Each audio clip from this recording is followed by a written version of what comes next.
Hi, my name is Lexi or Alexandra Roselyn, and welcome back to my channel.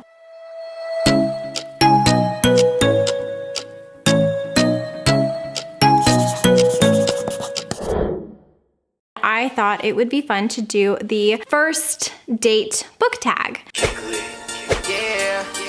When you find the one you love, gotta make sure that you love them right. I was tagged to do this actually by Star months and months and months ago, so I will go ahead and link her channel down below. She's a sweetie, so you should really check her out. This tag, by the way, was created by Katie down at Katie's Book Date, and I absolutely love Katie. I love her channel so much. I'm gonna link her down below. Please go and check her out. She is amazing, and she has the cutest answers ever for this tag. I loved watching it, and I loved watching her.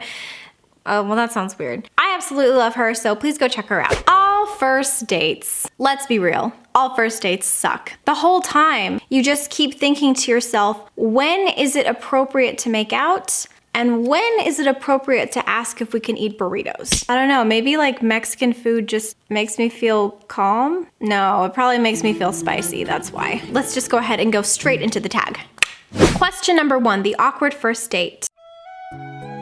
A book where something felt off. It wasn't a bad book, but lacked that spark for you. I feel like this describes a lot of my dates. For this one, I am picking A Man Called Uva, and this is by Frederick Backman. Now, I read this for the library's Book of the Month Club back when I was running a book club at the library. Oh, these are all my little questions. Oh, it's like a memory. Oh, how sweet. Okay, well, I'll just leave that back in there. I love the library.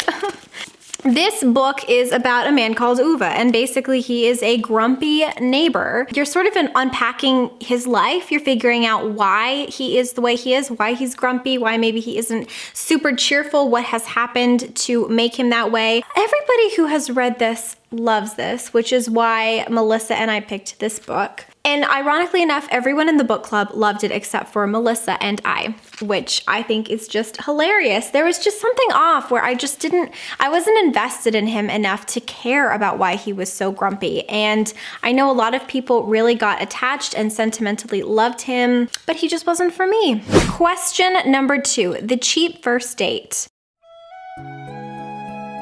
A book that turned out less than you expected. One time I was dating this guy. He asked me out and I said, great, where do you want to go? And he said, you pick. And I picked an Italian restaurant. He was like, so do you want to split the check? And I've never been asked that before. So I was like, if you want to split the check, then that's fine. And his exact words were, well, if you want to pay for me, you can. And I was like, goodbye. Because he asked me out. He was the one who asked me out. I think he just wanted free pasta out of the whole thing. Let's move on. This was a disappointing read, right? Ah, yes. Truly, the least loved child of all the Harry Potter children, although I guess it's up for debate now that everyone hates Crimes of Grindelwald. However, I highly doubt that it's worse than this. Yeah, thank you, next. I would tell you what this is about, but honestly, just don't even waste your time. This is not canon. They do not go by the magic systems in here. We can't talk about this. You know what? I am one of those people who was passionately against this because everything in it is wrong. Oh, I was so disappointed in this. I really thought you were gonna be the one. Over that. Number 3, the well-prepared first date, better than expected. For this one, I have, listen, we're on a first date, show the shoulder. For this one, I have An Unkindness of Magicians, and this is by Kat Howard. Now, the reason I was not expecting a lot going into this is because so many people who I really trust did not like this book. It was so good. It was so good. So it's very, very fast paced. It's about a group of magicians who are essentially like witches and wizards who live in Upper East Side Manhattan. Every so often, essentially, they all compete and duel to the death to become what is considered like the head witch. They don't use the terms witch or wizard or anything in this though. They say magician. I always describe it to people as it's sort of like Gossip Girl meets the magicians from Lee Grossman, but I would say more so like the TV series rather than like the actual novels from Lee Grossman. Right. Number 4, Hot But Dumb. Pretty book, not so hot on the inside. I'm gonna change this question just a little bit, just because I don't think that I would ever call someone hot but dumb in real life. I'll just change it just a little teeny bit into just a book that I think is really pretty. So the book that I chose that is just really pretty, so just a hot date, is The Language of Thorns, Midnight Tales and Dangerous Magic by Leigh Bardugo. Now, ironically, I bought this not thinking that it was part of the Grisha universe, even though it says on the back, Grisha-verse. It's really, really beautiful. Definitely would be a very impressive date if I was dating this book. Do you think this book is single? Question number 5, Blind Date, a book that you picked up not knowing anything about it.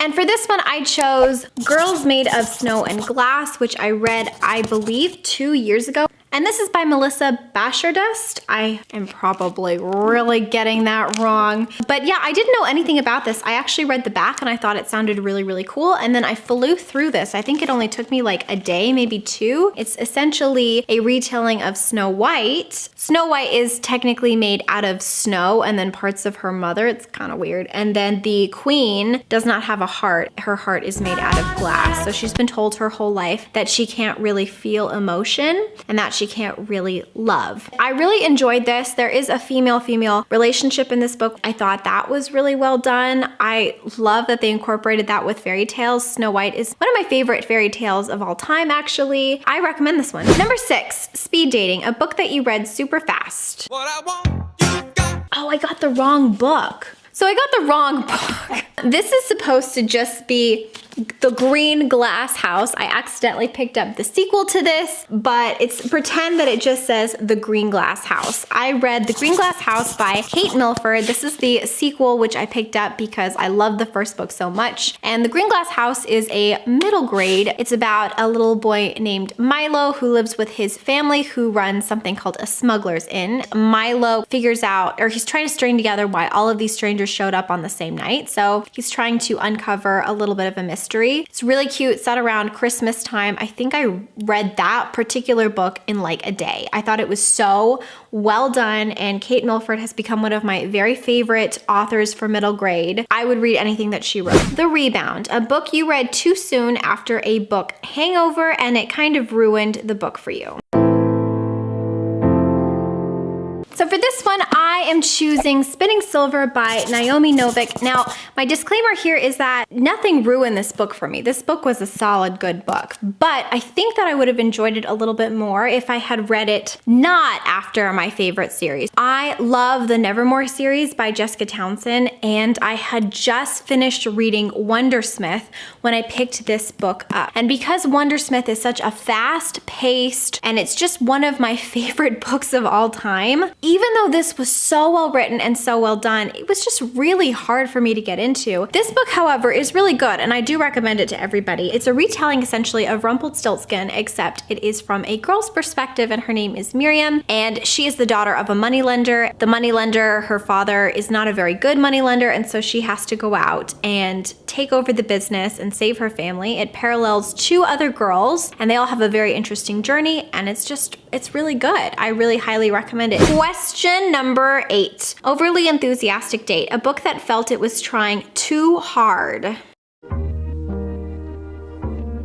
So again, I'm gonna tweak this a little bit. First of all, in real life, if somebody goes above and beyond, I never think that they're trying too hard. I think that they are a sweetheart. And I've had some really, really amazing people who I've dated who on the first or second date, they've just surprised me with like really nice things. And I've never thought, wow, you're trying too hard. Like, I've always been really impressed. So I'm not gonna say that a book was trying too hard, because likewise, if a book is trying hard to impress me, I'm usually pretty impressed. I'll say a character who I think is trying too hard, and that is Jay Gatsby from The Great Gatsby in F. Scott Fitzgerald's The Great Gatsby. This is one of my favorite books. I'm sure you know what The Great Gatsby is about. It's about a girl named Daisy who looks over and there's a mysterious green lantern and there's a party going on and the party is thrown by a guy named Jay Gatsby and she decides to go over and there's a whole backstory and love story there and things happen. So I guess the character who tries a little too hard is Jay Gatsby trying to impress Daisy. But again, if Jay Gatsby were real, I would make him my bae. That. Number 9, The Perfect First Date, a book that did everything right for you. The Ocean at the End of the Lane by Neil Gaiman. I just feel like this book is so brilliant and I wish more people would read it. I read it for the first time last year and it blew my freaking mind. It's only 178 pages, so well crafted and so unlike anything I've ever read in my entire life. So the premise is about a boy, a narrator who remains unnamed. He goes back to his childhood home for a funeral and then at the end of the funeral he decides to drive down to his childhood best friend's house named Lottie. While he's there, he kind of remembers what it was like to be a little boy and what happened. And it was kind of like the year that he grew up a little bit. It's very magical. It depicts different things of childhood and of children trying to make sense of things that are cruel and unfair. And it's so wonderful. It's just so well done. And Neil Gaiman incorporates elements of magical realism, of science fiction, almost middle grade, whimsical things with very adult themes, and it's just wonderful and I highly, highly, highly recommend it. And then question number 10, A Humiliating First Date, a book you're embarrassed to admit you liked or embarrassed to be seen reading in public for whatever reason.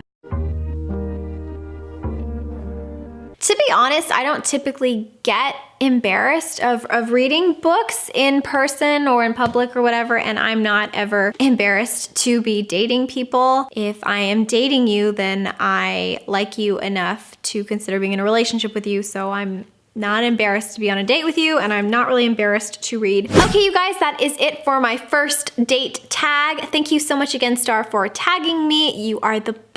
If you want to do the first date tag, consider yourself tagged. Until next time, you guys, keep your head in the clouds and your heart in a book, and I will talk to you later. Bye.